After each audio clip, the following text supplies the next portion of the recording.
Comissário, o senhor não tem nenhuma dúvida de que o Polo Carvajal estava dizendo a verdade quando falava sobre a mina de Zapatero de ouro, certo?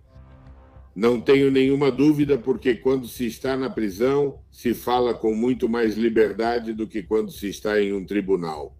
Eu recebo uma informação de que da Embaixada do Irã, um carro blindado da Prosegur levava 2 milhões em dinheiro para entregar ao Podemos. E quando eu informo sobre isso, imediatamente alguém liga para a Prosegur e o furgão dá meia volta. Você já viu aquele vídeo da Plus Ultra com pacotes brancos sendo carregados? Eu vi, sim.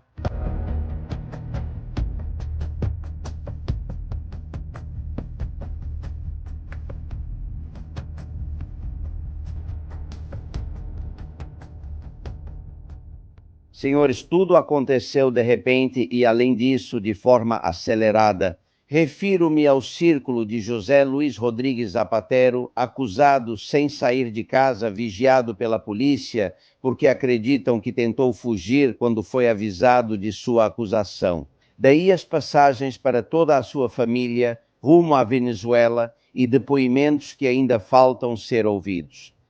Um deles é Hugo Carvajal, que está, como vocês sabem, nos Estados Unidos, em uma prisão. Ele quer falar sobre Zapatero, assim como Alex Saab, o Laranja de Maduro. Quando eles terminarem de contar o que sabem sobre a relação deles com Rodrigues Zapatero, talvez quem vai procurá-lo, como adiantamos aqui ontem, seja os Estados Unidos. Acreditamos que está prestes a emitir uma ordem de busca e captura contra o ex-presidente espanhol, não pelos crimes pelos quais ele é acusado na Espanha, mas sim por outros crimes mais graves relacionados ao narcoestado da Venezuela. Hugo Carvajal tinha todos os segredos. Ele era o chefe de inteligência da Venezuela. Era muito mais do que isso. Um militar de alta patente, reconhecido. Ele fechava acordos. Dizia o que tinha que ser feito. Também participou supostamente no tráfico de drogas do cartel dos sóis. E Hugo Carvajal, como vocês sabem, estava em Madrid até ser detido e preso na penitenciária de Extremera. E lá ele se encontrou com outro grande especialista em inteligência, que é o comissário José Manuel Vilarejo, e eles se tornaram amigos. Houve momentos de longas horas de conversa na biblioteca da prisão. José Manuel Vilarejo, como vai o senhor?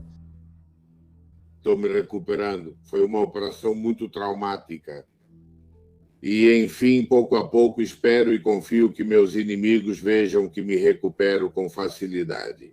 Então, nessa operação já são muitos anos, mas bem, confio que pelo menos vontade não me falta. Por isso, na segunda-feira, mesmo podendo depor por videoconferência sobre o caso Kirchner, preferi fazê-lo presencialmente. E com muito prazer, estive lá e, além disso, respondendo sozinho. Sou o único que respondeu ao Ministério Público, não tenho nenhum problema em fazer isso. E lá estou eu. Faz de advogado e de réu, se defende sozinho. O senhor é realmente uma figura. Como era ou como é o Polo Carvajal em termos de personalidade, de jeito? Bem, conheci muitos responsáveis de inteligência de países sul-americanos, hispano-americanos, e todos eles têm o mesmo perfil. Costumam ser pessoas muito frias, muito aparentemente tranquilas, meditando cada frase ou cada coisa que fazem, cada gesto. E são pessoas que dá para ver que, de uma forma ou de outra, estudaram na chamada Academia das Américas, onde a Agência Central de Inteligência preparou quase todos os responsáveis pela inteligência de todo o Cone Sul, justamente para depois tê-los como informantes ou colaboradores, né? Esse homem tem um olhar frio. O trato dele é aparentemente correto, mas é muito frio, muito distante. Ou seja, você pode passar horas com ele e percebe que há muito espaço entre vocês, né? Não só mentalmente, mas em todos os aspectos. É uma pessoa extremamente desconfiada. E o que acontece é que eu acho que ele teve um certo nível de confiança comigo por necessidade, porque ele via que eu era a única pessoa que, de alguma forma, podia ajudá-lo em algo no que ele não entendia que tinha acontecido com ele na Espanha, né? Naquela época, Hugo Carvalhal lutava para não ser extraditado para os Estados Unidos, o que acabou acontecendo. E o senhor, me disseram, foi o senhor quem sugeriu que ele escrevesse tudo aquilo que poderia evitar a extradição. Tudo aquilo que ele sabia sobre o governo espanhol, sobre o Podemos, sobre o Rodríguez Zapatero, tudo aquilo que poderia ser investigado na Espanha e mantê-lo aqui. Essas páginas e páginas escritas à mão nós vimos e algumas nós mostramos. O senhor que deu a ideia, certo? Sim. Olha, eu concordo com ele, acho que me lembro em 2018, 2019, quando eu estava na prisão. Eu saí da prisão em 3 de março de 2021. No tempo em que ele chega à prisão, bem, por razões que desconheço, o módulo de alta segurança, que era onde estávamos os militares, os policiais, os guardas civis e os funcionários de prisões, cerca de 50 pessoas aproximadamente, bem, pelas razões que fossem, talvez porque eu aparecia todos os dias na televisão ou porque a campanha midiática contra mim foi tão brutal, no módulo me consideravam como líder, o que eu nunca entendi, né? E então, assim que chegou, ele perguntou: quem é aqui o que conhece e tal? Pois fala com o comissário Vilarejo e tal. Então, o homem se aproximou de mim. Ele queria, de alguma forma, que o colocassem em uma cela ao meu lado e tal. Isso não, porque o CNI já tinha previsto colocá-lo, como de fato fizeram, um agente penitenciário de confiança que já havia informado sobre mim anteriormente, né? Javier, não quero dizer o sobrenome. E então, a partir desse momento, depois de 2 ou 3 dias, o homem, muito desconfiado, não falava com ninguém. Depois de 2 ou 3 dias, ele percebeu que eu nunca tomava café da manhã, costumava aproveitar esse tempo para subir à academia ou para caminhar quando estava sozinho e tal. E então aproveitava, ele via que eu passava praticamente todo o tempo na biblioteca, atendendo durante 1 hora os outros presos como advogado, com petições e coisas assim, e o resto do tempo eu escrevendo e lendo. Eu passava o dia todo na biblioteca porque entendia que era uma forma de passar o tempo. Então ele começou a se aproximar da... Era curioso porque lá, embora a biblioteca fosse livre e tal, cada um tinha mesas designadas, ou pelo menos eu, como eu era o que dava assessoria e tal, tinha uma mesa designada quase como um escritório. E então o homem começou a se aproximar das mesas e no final ele me disse: quero conversar com você porque não entendo nada. Me conta o que está acontecendo. Olha, o CNI me disse para vir para a Espanha para proteção, me deram uma identidade falsa, me receberam na pista, ao pé do avião. Eu estava em casa tranquilamente quando, de repente, me prenderam dizendo que foi por pressão da CIA. Agora estou aqui. Então, eles trouxeram uns advogados para mim, né, mas eu não confio neles. Você não se importa, seu advogado, que me leve e tal? Eu disse, bom, vou falar com ele. Falei com ele. Meu advogado, um homem pouco dado, digamos, mas olha, você conhece esse homem e tal? Cara, confia em mim, ajuda ele e tal. Bom, mas eu preciso de uma... Não se preocupe. E, de fato, quando eu o levava, numa ocasião, acho que por causa de um interrogatório, que o levaram à audiência nacional, claro, queriam que ele contasse tudo, e meu advogado disse, não, desculpe, primeiro negociem com esse homem as condições e tal. Assim que terminou aquele interrogatório, lembro que sua esposa, uma jovem agente de inteligência, uma jovem espiã, com quem ele havia se casado, e seu filho mais velho recebem uma visita no CNI, onde dizem ou troca de advogado, de vilarejo, ou esqueça o assunto. Então ele troca de advogado e mesmo assim percebe que tem que confiar, porque o que eu disse para ele estava correto. Eu disse para ele, olha, informe tudo o que você sabe, conte tudo, porque isso será valorizado. Quer dizer, o CNI pode ter algum chefe que me odeie e tal, mas é uma unidade muito importante, são pessoas muito brilhantes, são pessoas muito preparadas. Quando perceberem o valor da informação que ele possui, vão impedi-lo de ir aos Estados Unidos. Porque se os Estados Unidos quiserem usar essa informação contra os interesses da Espanha, que o façam aqui. Então ele me disse, mas como vou informar sobre pessoas próximas ou do Partido Socialista, ou que foram do Partido Socialista, ou do Podemos, se o Podemos está agora no governo e tal? Eu disse, esquece isso, informa sobre tudo e leva em conta que a presença do Podemos no governo é uma questão movida por interesses, mas conhecendo o Pedro Sanches, talvez ele tenha interesse em saber dos podres do Podemos, não é? E, a princípio, ele ficou em dúvida, começou a escrever e, mais ainda, me pediu para eu fazer algum texto antecipando o assunto e eu fiz. Fiz uma série de escritos para minha audiência nacional informando. Olha, papá, as contas da Petróleos de Venezuela, SA, tem essa informação aqui. Texto que, obviamente, como era habitual no juiz instrutor que eu tinha na época, felizmente já aposentado, acho que ele jogou no lixo para não usar no banheiro, né? E, bom, era tudo assim, eu tranquilizava. Chegou um momento, ou seja, o pessoal do CNI, ou seja lá quem fosse, estava tão obcecado que até proibiram que, nas visitas, minha família coincidisse com a dele, o que era uma estupidez, porque depois, no resto do tempo, estávamos juntos. Então, em uma ocasião, um sujeito que o diretor enviou me disse: peça horários de visita diferentes dos de Tego. Não, eu tenho que pedir o horário que me corresponde e a data que me corresponde. E ele sim, ele aceitou. Então, por quê? Porque tinham percebido que, quando as visitas terminavam, a jovem esposa dele se aproximava da minha esposa, perguntando coisas, pedindo aconselhamento e tal. E, claro, minha esposa dizia, eu não quero saber de nada de, olha, não, pelo menos atenda ela. No final, de alguma forma, o que ele precisava era que alguém contasse para ele o que estava acontecendo, né?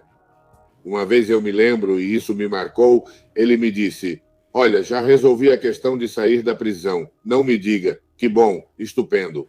Me pediram 10 milhões de euros, eu já adiantei 3, e quando saírem os outros 7 restantes... Então, se você tiver 10 milhões, também pode sair. Eu disse, tomara que eu tivesse.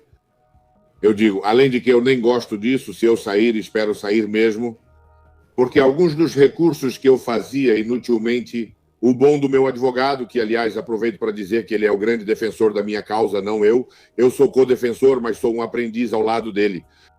E então, de fato, um dia, né, a terceira sessão, surpreendentemente, disse que o caso dele era um caso político e que, portanto, o retirasse. E nada, cara. Antes de ir embora, ele me chamou e disse, olha, se houver algum problema, fala com uma série de pessoas que ele me indicou e tal. E eu disse, eu não sei se vou sair daqui, talvez nunca, mas te agradeço. E então ele ficou realmente 1 ano e pouco escondido pelo que me disseram depois. E, além disso, esse funcionário da prisão que mencionei antes, que foi quem fez com que o colocassem na mesma cela, sempre que ele saía de licença e voltava, dizia que tinha estado com ele em Alicante ou em outro lugar, e que almoçava, que jantava, essas coisas, e depois informava ao CNI sobre o que ele tinha feito e tal, e que estava tranquilo porque o CNI ia protegê-lo. O que aconteceu? A Agência Central de Inteligência desconfiou em certo momento e realizou sua própria investigação. Como para os americanos a Espanha é como uma fazenda a mais ou como uma província a mais, tipo o Alabama, eles montaram seu esquema, localizaram ele e, uma vez que localizaram, disseram, olha, ele está aqui. E, claro, forçaram a prisão dele por causa dessa informação. E quando isso acontece, eu já estou fora. Ele é realmente detido em 2021, vale lembrar, e eu já estou fora. Mas, mesmo assim, eu mantenho contato com algumas das pessoas que ele tinha me apresentado, algum contato para ver como eu poderia ajudá-lo, certo? Mas, na verdade, mesmo já estando aposentado, estou aposentado, eu tenho acesso à informação e tudo mais, me reunir com pessoas para que me contem coisas, eu não consigo evitar, é assim que as coisas deram errado para mim na vida, não é? E é por isso que no ano passado, em agosto, eu me permiti antecipar que Maduro iria cair, que depois seria a vez de Zapatero, em agosto do ano passado, sabe? Isso chamou a atenção das pessoas. E é porque, além dessa informação que eu tinha no entorno de Hugo Carvajal, eu tinha muita informação com os HSI, não é? Que é o Homeland Security Investigations, que é um grupo de inteligência dos 14 ou 15 serviços de inteligência que existem e que foram estruturados, se não me engano, no que se chama DHS, o Departamento de Segurança Nacional, Ou seja, quando acontecem os atentados de 11 de setembro, eles estabelecem uma espécie de unidade central, onde todo o leque de serviços de inteligência é reunido em um só, mas depois cada um mantém sua independência. Esse pessoal do Departamento de Segurança Nacional, que depois ficou famoso por causa do Zapatero, são nada menos que uns 10 mil agentes, ou seja, são pessoas que vêm da alfândega, muitos deles que têm formação e têm uma filosofia muito interessante, como todos os americanos, que é preventiva, ou seja, eles querem evitar que os crimes que vão ser cometidos nos Estados Unidos fiquem fora da fronteira, ou seja, é preciso detê-los antes de chegarem aos Estados Unidos, e é com essa filosofia que eles agem. O que ele lhe disse sobre Zapatero? Porque o Polo Carvajal escreveu na prisão de Extremera a localização exata da suposta mina de ouro que Hugo Chávez teria dado de presente ao Zapatero e a outros que o ajudaram. Ele lhe contou o mesmo que escreveu? Sim, de modo geral, ele me contou e me contou muitos outros detalhes, alguns dos quais, insisto, eu registrei nos meus relatórios que enviei à Audiência Nacional. Ele manteve, em mais de uma ocasião, contatos com a esquerda, não só do Podemos, mas também muito próxima do lobby que Zapatero e seu entorno tinham. E, para isso, cada vez que ele ia, por exemplo, com o ministro do Interior ao Irã, na volta fazia uma escala técnica nos Açores, e nos Açores se deslocavam, digamos, pessoas da esquerda, mas mais radicais, digamos, próximas ao Podemos. Tem o Gonzalez, se eu não me engano, o Manolo, um cara legal. Aliás, por sinal, eu o conheci pessoalmente, que eram pessoas da época, quase da época do Santiago Carrillo, ou seja, pessoas já bem mais velhas. Foram também quem trouxe o Podemos para a Venezuela e depois os afastou, né? E aproveitando essas escalas técnicas, nos Açores trocavam informações. Não sei se chegavam a trocar dinheiro ou alguns encargos que recebiam do Irã, porque existia esse vínculo. Irã e Venezuela, como eixo do mal, como diriam os americanos, como uma pinça contra os Estados Unidos e contra o Ocidente. Porque a ideia do Irã e da Venezuela era que era preciso ativar grupos políticos que desestabilizassem a convivência na Europa, e por isso foi feito o teste aqui na Espanha, né? Então, ele, em relação ao Zapatero, dizia que era uma das pessoas que mais influenciavam o Maduro, que antes, inclusive, tinha feito de tudo para que Chávez tivesse toda a atenção possível em Cuba, em Havana, para ver se conseguiam salvá-lo. Acho que foi ele quem fez as gestões para que um médico eminente, acho que era catalão, viajasse para Havana de forma discreta para tentar salvar o Chávez do câncer terminal que ele tinha. Ou seja, era uma pessoa que tinha essa ascendência espiritual, por assim dizer. E por isso a Venezuela tem como maldição a riqueza de um país tremendamente rico, onde, embora os chineses tenham levado quase tudo das matérias-primas e tal, ainda há muito para dar, e por isso eles estabeleceram o sistema de blocos, tanto nas concessões de petróleo, quanto nas concessões de exploração de matérias-primas, de ouro e tal, em toda a bacia, onde riquíssima em materiais. E, bom, ele me contava tudo isso e eu dizia, conta para eles. Mas não, é que se você falar de Zapatero, então... Não, desculpa, se você fala de Zapatero ou fala do Podemos, fala disso, o que eles não vão querer é que você vá embora daqui e tal. E a verdade é que até o último momento ele conseguiu. Comissário, o senhor não tem nenhuma dúvida de que o Polo Carvajal estava dizendo a verdade quando falava da mina de ouro do Zapatero, certo? Não tenho nenhuma dúvida, porque quando se está na prisão se fala com muito mais liberdade do que quando se está em um tribunal.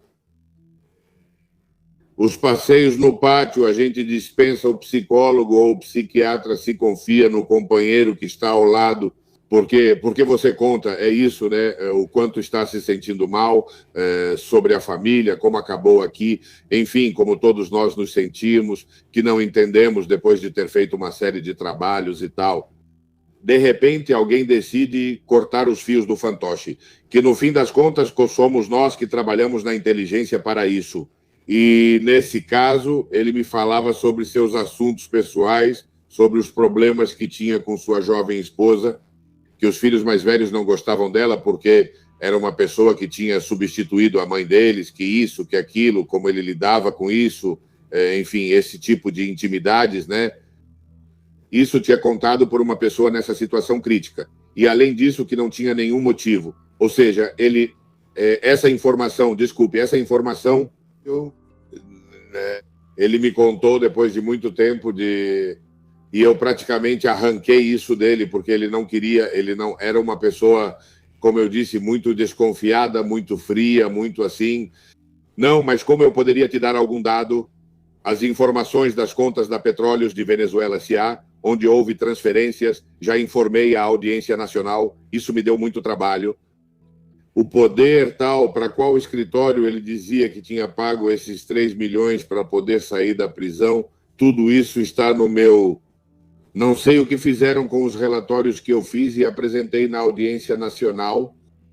Quanto Zapatero recebia do governo de Hugo Chávez em troca desses favores que fez ao chavismo, além da mina de ouro? Havia um pagamento mensal ou anual constante? Ele não me deu detalhes tão precisos, para ser sincero. A única coisa que posso te dizer é sobre a preocupação do senhor Zapatero. Quando eu fiz essa afirmação em agosto do ano passado, que imediatamente, através de um amigo em comum, ele me mandou uma mensagem e disse: cara, não diga essas coisas e tal, que eu tenho uma carta do Hugo Carvajal, onde ele me exonera de tudo, onde diz que foi pressionado para dizer o que disse e que, inclusive, você tinha feito a cabeça dele e tal. Não influenciei ninguém, só expus os fatos. Então, me pareceu absurdo que tudo, nada menos que um presidente de governo como o senhor Zapatero, me enviasse através de um amigo em comum essa mensagem para que eu parasse de falar sobre o futuro que aguardava Maduro e que aguardava ele. E, claro, esse amigo em comum, que eu respeito muito, me disse: olha, você está totalmente enganado. Veja, a carta, ele me mostrou a carta e tal, pois eu já posso te mostrar 300 cartas. Eu te digo a informação que tenho dos meus amigos do Departamento de Segurança Nacional e esses não vão falhar. E, claro, quando Maduro cai, eu digo: caramba, acertei. E digo: agora vem Zapatero. Ou seja, 90% das informações que a UDEF manejou, que há excelentes profissionais ali dentro da polícia que ficaram totalmente isolados por causa do esquema que o Dow estabeleceu. Esse aí gostava de sair com as menores, com as colegas de categoria inferior, enfim, para essas coisas que todos nós já ficamos sabendo. Então, a UDEP é composta por pessoas muito brilhantes, pessoas muito bem formadas, pessoas muito preparadas e que, de uma forma ou de outra, tinham uma formação. E eu acho que, por qualquer razão, os Estados Unidos nunca confiaram muito digamos, nesta ocasião, na Guarda Civil, não porque não tenham profissionais magníficos, mas não esqueçamos que eles sabem que a Guarda Civil é um corpo do Exército e, como militares, tem uma ligação muito profunda com o CNI. E, claro, dizem: não queremos, vamos usar uma unidade civil e depois seja o que Deus quiser. E, de fato, a UDEP não teve outra escolha a não ser registrar, através de suas investigações, tudo o que essa unidade lhe forneceu. E me surpreendeu muito que, na decisão sobre Zapatero, sobre a deputação, apareça mencionado o Departamento de Segurança Nacional, né? Porque não haveria motivo para isso. Ou seja, eu acho que foi uma imposição dos Estados Unidos dizendo: nós damos isso para vocês e, numa boa, vamos nos dar bem, porque senão invadimos vocês. Ou seja, está claro que o Zapatero nunca mais vai poder sair da Espanha. Comissário, há quem diga que foi fogo controlado. Há quem diga que o juiz Calama foi induzido a acusá-lo às pressas para que os Estados Unidos não o extraditassem ou até mesmo o prendessem na República Dominicana, que era para onde ia o avião que ele pegaria com sua família. Os Estados Unidos vão acabar extraditando Zapatero. Bom, felizmente a jogada que foi feita na Espanha, insisto, esteja ou não de acordo com a política ou com a ideologia do senhor Zapatero, mas o senhor Zapatero foi presidente do governo deste país. E, portanto, tudo o que acontecer a um presidente do governo vindo de fora das nossas fronteiras é uma catástrofe para a nossa imagem, querendo ou não.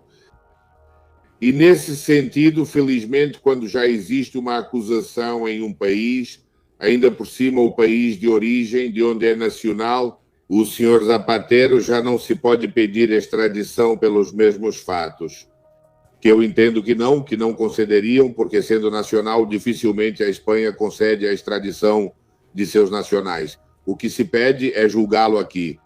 O que eu sei é que esses amigos que mencionei antes, quando o acusaram, falei com eles no dia seguinte ou algo assim, e me disseram, ele se salvou por um triz e tal, como assim se salvou por um triz? Ele disse, mas é que, cara, esses dominicanos nos acompanham porque têm muito medo da gente. Nós avisamos eles que íamos prender Zapatero lá na Dominicana, e então eles usaram os adidos espanhóis da embaixada para avisar. E não acho que o senhor juiz soubesse dessa operação, simplesmente disseram isso para eles, que vão fugir ou algo assim. Qual era a operação? Pois é, ele viajava em voo regular, mas uma vez em Santo Domingo ia viajar em um avião particular que a senhora Delcy tinha organizado para levá-lo a Caracas.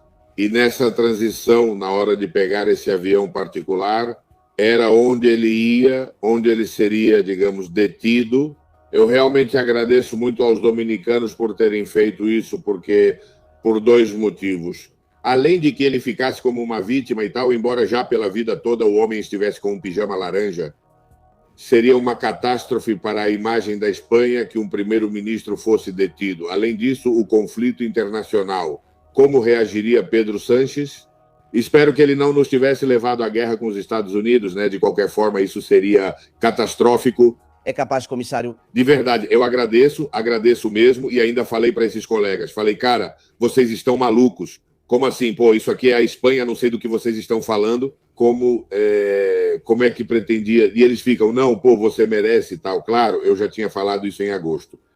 Ninguém que humilha a bandeira dos Estados Unidos acha que vão passar 20, 30 anos, isso nunca vão perdoar para ele. E por isso eu disse e repeti, esse senhor...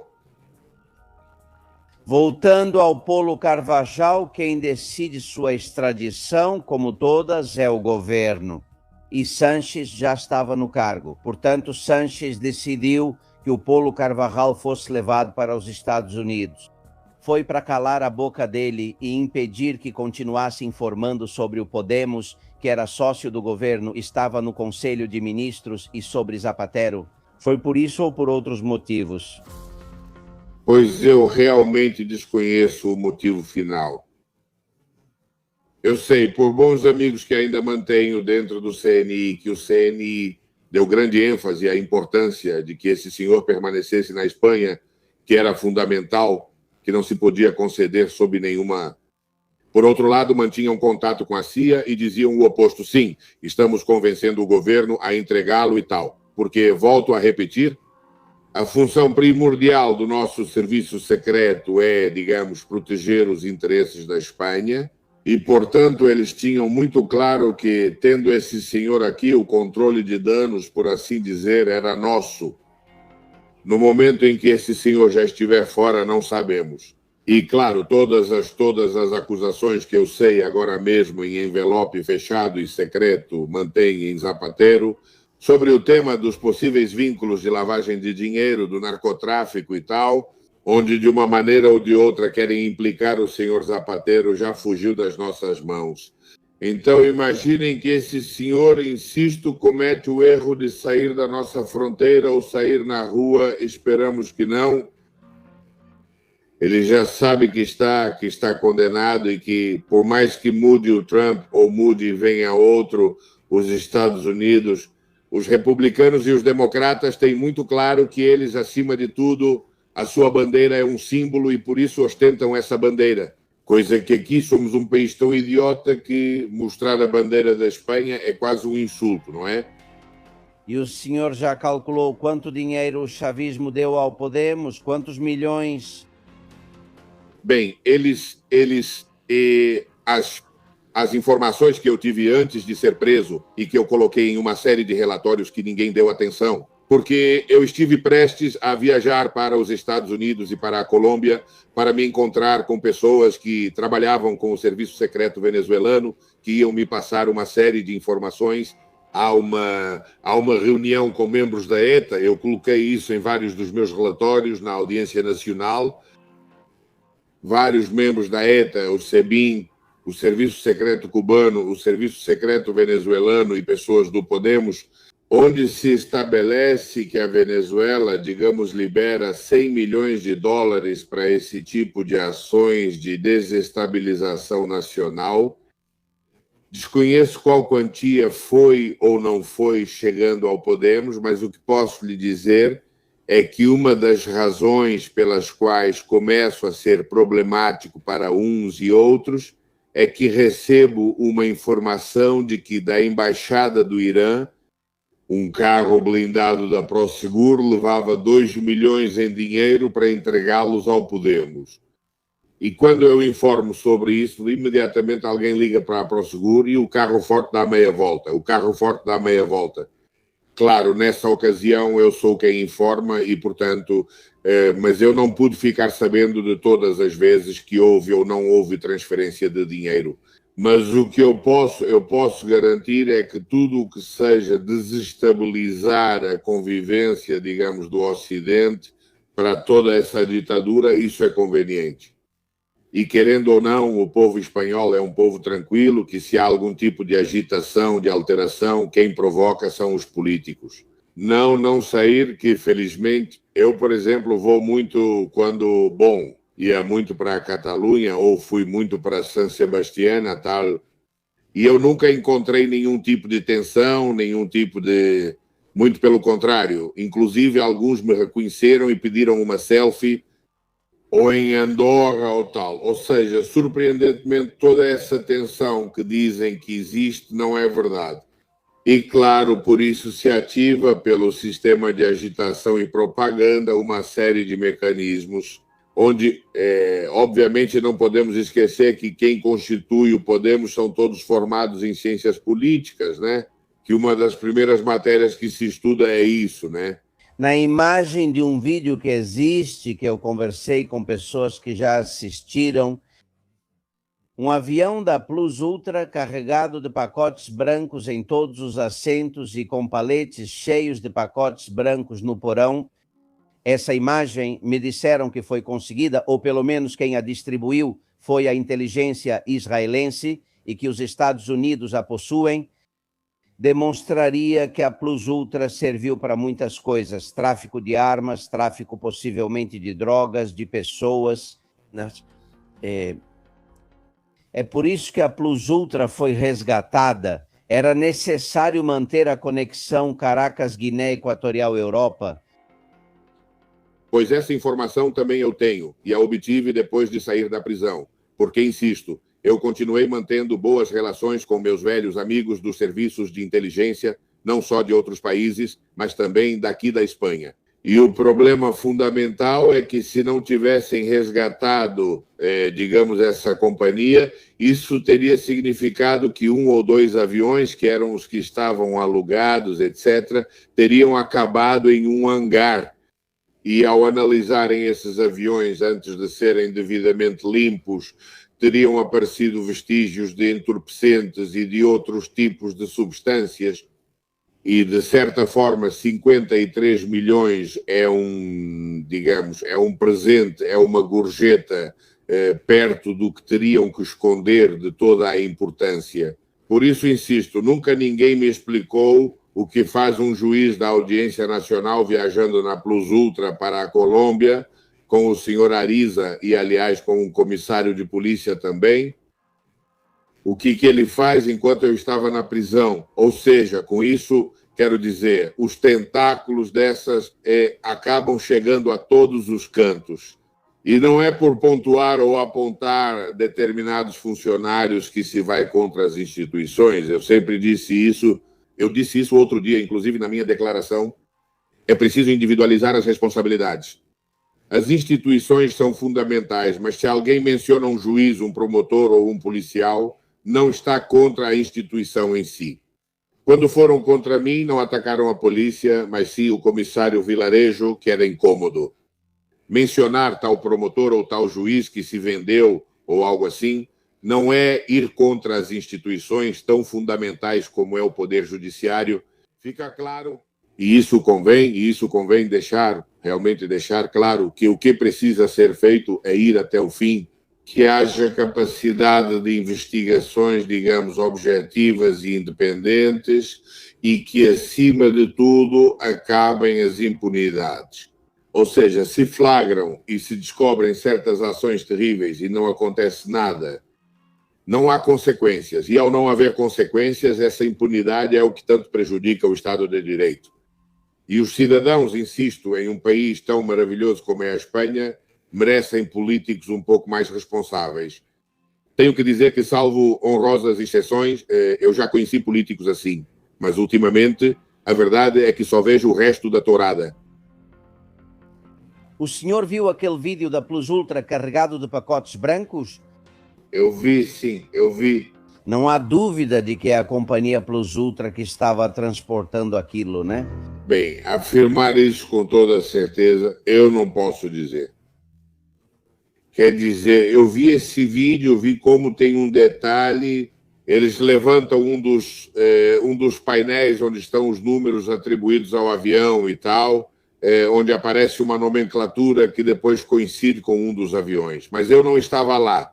E a informação precisa ser verificada, né? Havia uma marca, um selo nos pacotes. Claro, mas além da marca e do selo nos pacotes, senhor Castilho, além disso, no vídeo, acho que me lembro que embaixo de, digamos, de determinados painéis, existe o que é a nomenclatura que se atribui tanto ao corpo do avião quanto a todos os componentes. E isso serve para quê? Para quando é preciso fazer modificações, quando há fadiga dos materiais e tal. Então, esses números que aparecem nesse vídeo coincidem com os aviões que a Plus Ultra operava, o que estabelece uma relação. Insisto, eu não estava lá, portanto, eu não posso... Seria o cartel dos sóis que utilizava os aviões da Plus Ultra para transportar essa droga? Sem dúvida, claro, sem dúvida. Mas a questão que precisa ser entendida, já disse isso muitas vezes, é que o tráfico de drogas gera uma quantidade de dinheiro tão absurda, em níveis tão brutais, que contamina tudo o que passa ao seu lado. Então, aqueles países onde permitem, toleram ou participam do tráfico de drogas sabem que é uma indústria muito mais importante do que todas as outras, não é? E em um determinado momento, Chaves, com bom senso, entendeu que, e depois isso foi herdado por Maduro, de que a Venezuela poderia ser um lugar de trânsito, uma espécie de porta-aviões, por assim dizer, próximo aos Estados Unidos, como um ponto de passagem para a droga, né? E então... Sim, mas aqui é que o governo de Pedro Sánchez aprova o resgate e Zapatero insiste para que seja aprovado. E a pergunta de 1 milhão é: se os dois sabiam que esse resgate facilitava o tráfico de drogas do cartel dos sóis, o senhor acredita que Zapatero e Sánchez sabiam? Olha, sobre Zapatero, eu tenho minhas dúvidas de que ele não soubesse, sabe?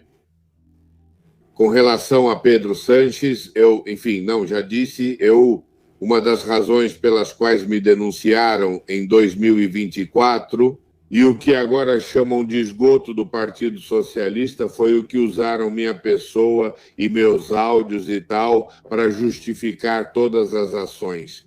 Não sou exatamente... Em 2014 já fiz um relatório detalhado sobre o que pensava de Pedro Sánchez, mas eu tenho a impressão de que esse senhor está muito mais obcecado em se manter no poder do que no dia a dia, no controle rigoroso, e por isso ele tem um controle tão pessoal sobre a equipe que eu acho que ele delega bastante e trabalha muito em linhas gerais. Não é das pinceladas. Por isso ele não controla seus secretários, digamos, operacionais e acaba com um na prisão e o outro assim no dia a dia, porque tudo o que ele quer é ter tudo sob controle e que sua equipe faça as coisas que ele, digamos, não quer fazer. Do Zapatero, insisto, tenho poucas dúvidas de que ele não esteja a par dos assuntos. Do Pedro Sanches, aí eu tenho minhas dúvidas. Mas do que não há dúvida é que Zapatero diz para Pedro: olha, quero que façam isso para mim. Ele faz isso porque sabe que deve muito ao Zapatero, não é? E a última pergunta, e se quiser me responde, e se não, eu vou entender. O senhor também trabalhou para o governo de Rodrigues Zapatero? Sim, claro que sim, trabalhei, ou seja, veja, eu volto no ano de 93 porque o ministro Corcuera pede que eu volte sob uma série de condições. Já expliquei isso várias vezes como agente de inteligência e depois quando chega ou seja, depois de 96 que vem o Partido Popular, onde continuo trabalhando, me recebe, digamos, do Partido Socialista. E quando em 2004, depois desses atentados que eu expliquei expressamente no meu livro O Estado contra mim, como se forja e como se faz, me pedem para que eu continue trabalhando e então participo, pois, de uma série de atuações. Por exemplo, o que eu ia dizer? O caso do vazamento do Faisan, uma série de trabalhos, enfim, de natureza mais ou menos delicada, que felizmente para Dom Pedro Sanches não vem à tona, né? Porque já disseram várias vezes, o próprio CNI, que dos meus arquivos só foi descriptografado cerca de 40%, né? Engraçado como nada que envolve o Partido Socialista é descriptografado, né?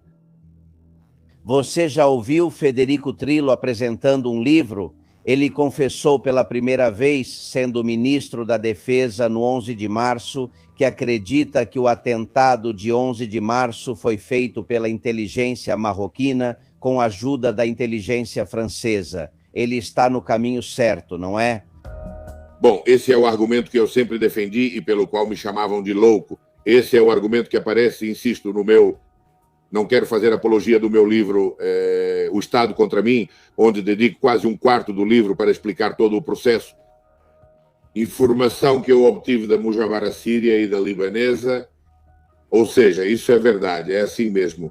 E lamento que tenham sido necessários tantos anos para, em vez de me ridicularizarem e dizerem que eu era um louco e um fanático, etc., ou seja, há uma série de informações que eu forneço à audiência nacional sobre esse assunto.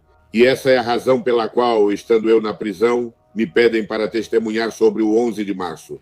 A questão é que depois não me deram atenção quando eu declarei no Senado, né, o senhor Garcia Castellón, e ele aproveitou essa oportunidade para já me comunicar sobre o famoso caso da Dina, etc., etc. Ou seja, eu não tenho nenhuma dúvida de que isso aconteceu assim e que o atentado tão terrível que mudou a história da Espanha que nós sofremos foi uma operação de inteligência perfeitamente planejada pelo serviço secreto francês com a ajuda do marroquino. Porque, caso contrário, a Espanha teria se posicionado à frente da França no que diz respeito ao controle ou à influência no Mediterrâneo. E isso os franceses não iriam permitir, e foi exatamente isso que aconteceu. Que impressionante, porque anos depois, sabendo disso, mas o público não, a maioria não sabe, a França é nossa amiga e Marrocos e o Partido Socialista são unha e carne, não é? É impressionante. Ou seja, eles se ajoelharam diante daquele que ordenou a morte de quase 200 espanhóis. Que falta de dignidade, não é? Infelizmente é assim. Olha, acho que já comentei isso em alguma ocasião. Eu tinha uma relação magnífica com o general responsável pela OTAN aqui na Espanha, que era um antigo membro do CNI, do CCI naqueles dias. Eu o conheci em Nova York, Caetano, Tano, né, um cara brilhante e tal. E em uma das vezes que ele me convidou perto de casa, porque eu estive em Bobadilla e toda a estrutura da OTAN e tal, era perto daqui, em uma área chamada Retamales. E conversando nesse almoço com várias outras pessoas, eu explicava minha tese e ele me disse: por que você não cala a boca de uma vez? Você vai complicar a nossa vida. O que você quer? declarar guerra à França ou Marrocos, vamos perder. Ou seja, portanto, por favor, o que vamos fazer quer dizer, isso é um dano colateral que eles sofreram. Era uma operação de inteligência para alterar o curso político. E o mesmo que no caso do Gal também, na época, na França, houve danos colaterais de pessoas que não tinham nada a ver com a ETA e também morreram. Portanto, os Estados entendem que, pelo bem do seu país, é preciso realizar operações duras e delicadas. E nós é que tivemos de viver essa terrível tragédia. Claro, dito friamente é assim, mas o que é injusto é que aquelas pobres pessoas que viajavam naquele dia no metrô jamais deveriam ter sofrido. E por isso a minha terrível indignação, que sempre mantive, e minha solidariedade absoluta com as vítimas, com suas famílias. E por isso, toda vez que tentei falar, me diziam, não seja frívolo e tal. Não, desculpa. Assim como tentei avisar sobre os atentados de La Rambla. Então, essa é a razão pela qual acabo sendo uma testemunha incômoda. E por isso, mesmo já estando aposentado há 1 ano e meio, decidem pela minha aniquilação e me apresentam, pois é como se eu naquele momento estivesse montando bombas em casa para colocá-las na Castelana, não é? É simples assim, não é? Impressionante. Comissário José Manuel Vilarejo, poderíamos passar horas conversando, eu e você. Você tem informações privilegiadas sobre quase tudo o que mais importa para este país. Obrigado pelo seu tempo, sempre, e pela sua deferência com este espaço. É um prazer. Para mim é uma honra participar com você. Já lhe disse em outra ocasião, acompanho você todas as noites. Quando chego em casa fico relaxado, pois você é uma das poucas pessoas corajosas que ousam contar a verdade. Tomara que deixem você por muito mais tempo. Espero não ter que ir parar em Extremera, é o que desejo. Bom, não é um lugar tão ruim assim. Um abraço, se cuide bastante. Muito obrigado, até logo. Castillón Confidencial, de Albert Castillón.